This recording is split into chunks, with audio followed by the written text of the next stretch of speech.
وہ بے چین ہو جاتا ہے کہ اس کی تلافی کیسے ہو، مجھ کو معافی کیسے ملے، رب راضی کیسے ہو، میں اس کی نافرمانی کر چکا ہوں، اس کے حکم کو توڑ چکا ہوں. تو پھر وہ جلدی سے اللہ جل شانہ کو راضی کرنے کی کوشش کرتا ہے اور توبہ کی دہلیز پہ آ کے کھڑا ہو جاتا ہے. اور بندہ جب توبہ کرتا ہے تو اللہ تعالیٰ جل شانہ یہ نہیں دیکھتا اس نے جرم کیا کیا ہے، اللہ دیکھتا یہ میری دہلیز پہ آ گیا ہے، توبہ کے ایک آنسو سے اللہ پچھلے سارے گناہ معاف فرما دیتا ہے. اور منافق کی کیفیت کیا ہے؟ جب وہ گناہ کرتا ہے تو اس کی کیفیت یہ ہوتی ہے جیسے بدن پہ مکھی آ بیٹھی اور اس نے ہلکے اشارے سے اڑا دیا. اب مجھے بتائیے سویر سے لے کر شام تک کتنی دفعہ ایسا ہوتا ہے کہ بدن پہ مکھی بیٹھتی ہے اور ہم ہلکے اشارے سے اسے اڑا دیتے ہیں، لیکن ہمیں شام کو یاد میں نہیں ہوتا کہ آج کتنی مرتبہ ہم نے اپنے بدن سے مکھی اڑائی تھی. اب اس آئینے میں اور آپ اپنے آپ کو دیکھ سکتے ہیں کہ ہم کہاں کھڑے ہیں. سویر سے لے کر شام تک کتنے گناہ کیے. شام کو سوتے ہوئے دماغ پر دل پر کوئی بوجھ نہیں ہوتا کہ آج اتنی نمازیں چھوٹی، آج اتنوں کے دل دکھائے، آج اتنوں کی غیبت کی، آج اتنوں کو گالی دی، آج اتنا حق غصب کیا، آج اتنا ٹیکس چوری کیا، آج اتنی رشوت لی، آج اتنی زیادتیاں کی، آج اتنا جھوٹ بولا.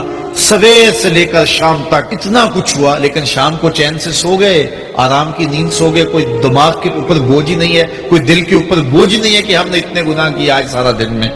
تو اگر یہ کیفیت ہے تو پھر یہ نفاق اندر اتر گیا ہے اور اچھی طرح رچ بس گیا ہے.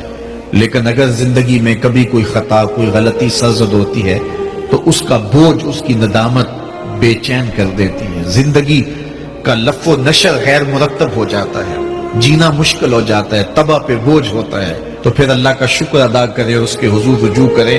اگر وہ کیفیت ہے پھر اللہ سے توبہ کریں اس بات کی کہ ہمارے اندر نفاق اتر گیا اور ہمارے من ستھرے نہیں رہے. گناہ پر گناہ کرنے کے باوجود بھی ہمیں کوئی فرق نہیں پڑتا.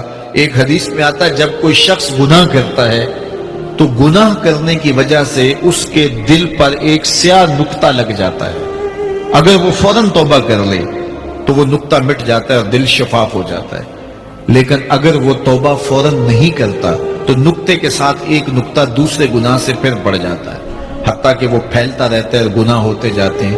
ایک وقت ایسا آتا ہے کہ پورا دل سیاہ ہو جاتا ہے، اور جب پورا دل سیاہ ہو جائے تو پھر گناہ اور نیکی میں کوئی فرق باقی نہیں رہتا. پھر انسان کی زندگی جو ہے وہ گناہوں کا مجموعہ بھی بن جائے تو اس کو کوئی فرق نہیں پڑتا. تو میں اور آپ اپنے اندر اتر کے دیکھیں. فرمایا گیا حاسبو قبل ان تحاسبو، اس سے قبل کہ تمہارا حساب کیا جائے اپنا حساب خود کرو. میں اور آپ اپنے آپ کو تولیں، ترازو کے دونوں پلڑوں کے اندر اپنے اعمال کو رکھیں، نیکیاں بھی رکھیں اور برائیاں بھی رکھیں، اور پھر ان کو تولیں اور پھر ہم دیکھیں کہ ہم کہاں کھڑے ہیں. یہ زندگی کہیں غفلت میں نہ گزار دیں.